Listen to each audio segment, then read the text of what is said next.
नमस्कार विद्यार्थी मित्र मैत्रिणींनो, स्वागत आहे तुमचे डेली करंट अफेअर्स या आपल्या यूट्यूब चॅनलवरती। आज आहे 24 मार्च 2025 आणि आजच्या जेवढ्याही महत्त्वाच्या चालू घडामोडी असतील त्या आपण या व्हिडिओच्या माध्यमातून बघणार आहोत। हा व्हिडिओ तुम्हाला सर्व परीक्षांसाठी अत्यंत उपयुक्त ठरू शकतो, त्यामुळे व्हिडिओ शेवटपर्यंत नक्की बघा आणि जर तुम्हाला व्हिडिओ आवडला तर लाईक करायला देखील विसरू नका। चला तर मग सेशनला सुरुवात करूया। प्रश्न पहिला आहे, 2028 लॉस एंजेलिस ऑलिम्पिक खेळांमध्ये कोणत्या खेळाला IOC बोर्डाने मान्यता दिली आहे?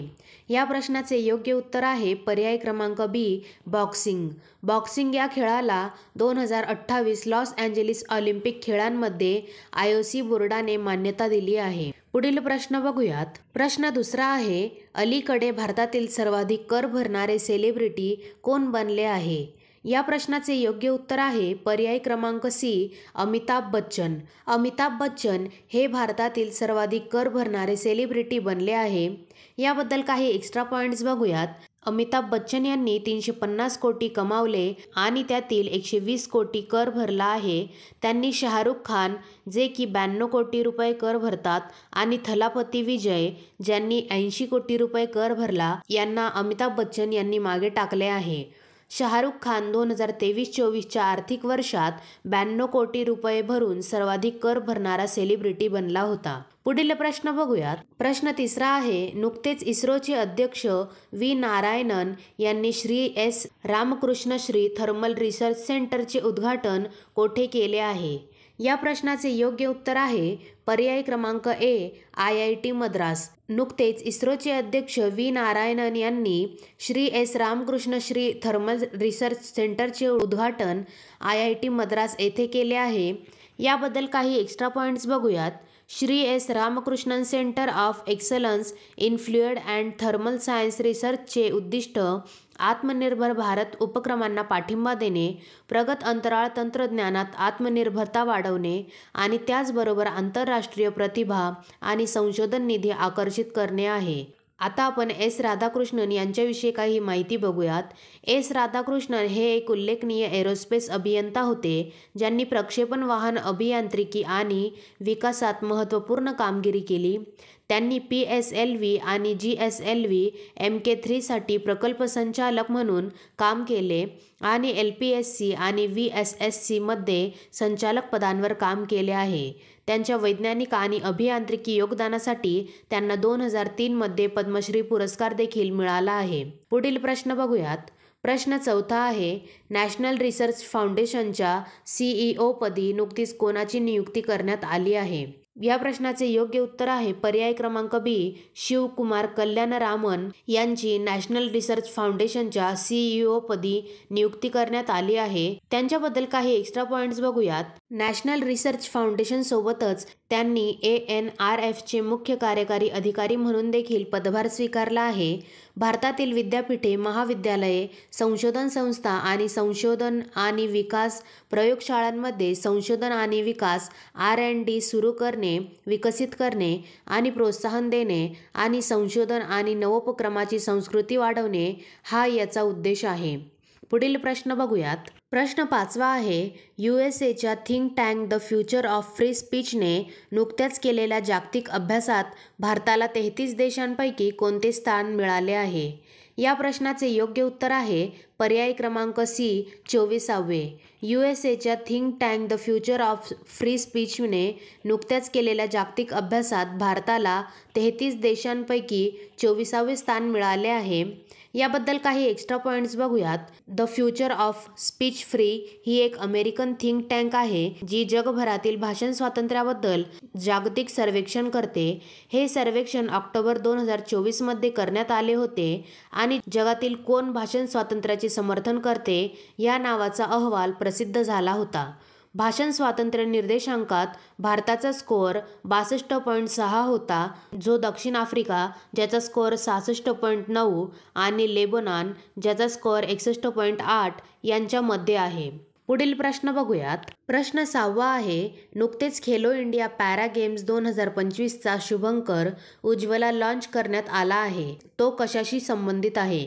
या प्रश्नाचे योग्य उत्तर आहे पर्याय क्रमांक ए, चिमणी। खेलो इंडिया पॅरा गेम्स 2025चा शुभंकर उज्ज्वला हे चिमणीशी संबंधित आहे.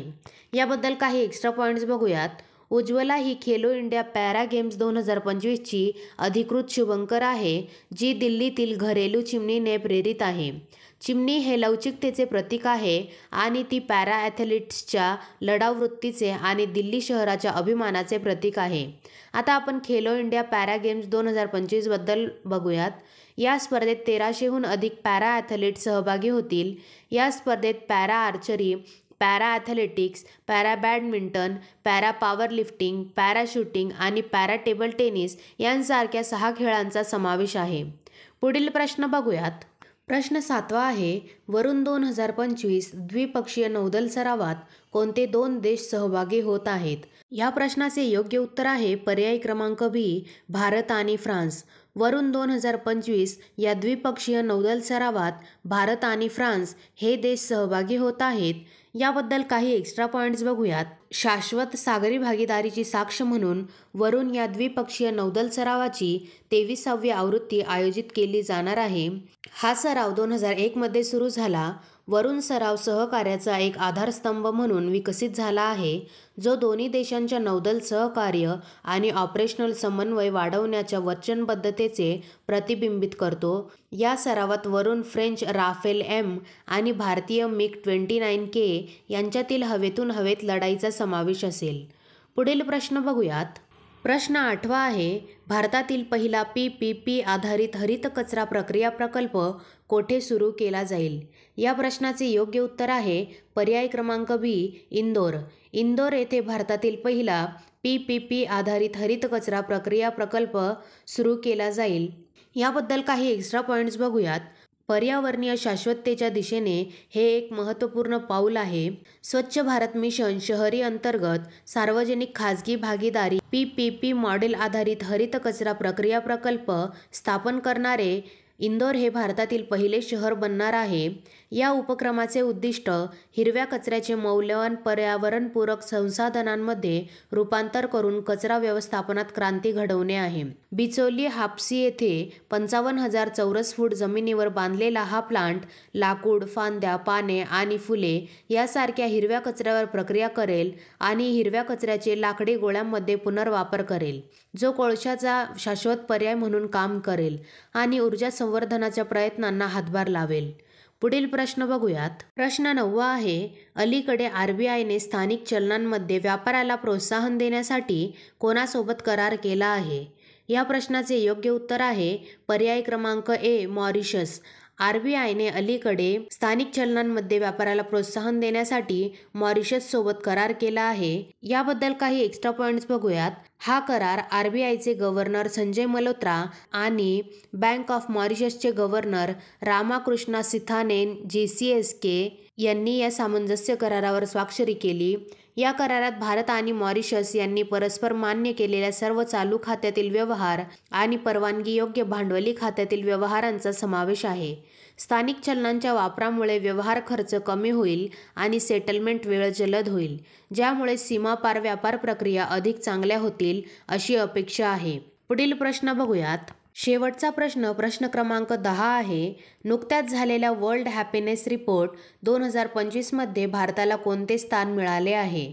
या प्रश्नाचे योग्य उत्तर आहे पर्याय क्रमांक डी, 118वे. वर्ल्ड हॅपीनेस रिपोर्ट 2025 मध्ये भारताला 118वे स्थान मिळाले आहे. याबद्दल अजून काही एक्स्ट्रा पॉईंट्स बघूयात. गेल्या वर्षी भारत 126व्या क्रमांकावर होता, जो की आता 8 स्थानांनी वर आला आहे. फिनलंड जगातील सर्वात आनंदी देश ठरला आहे, तर अफगाणिस्तानला जगातील सर्वात दुःखी देश म्हणून स्थान देण्यात आले आहे. या अहवालाची ही 13वी आवृत्ती प्रसिद्ध करण्यात आली आहे. 2012 मध्ये पहिला अहवाल प्रसिद्ध करण्यात आला होता.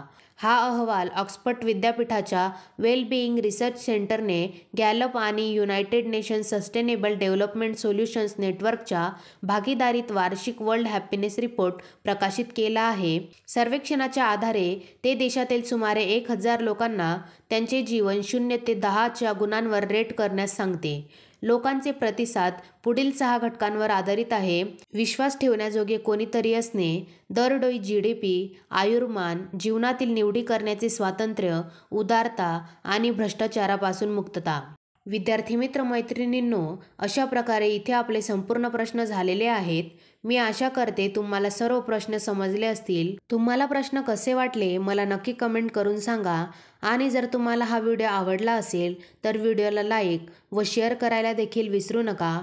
आणि अशाच नवनवीन डेली करंट अफेअर्ससाठी डेली करंट अफेअर्स या आपल्या यूट्यूब चॅनलला देखील सबस्क्राईब करायला विसरू नका. धन्यवाद.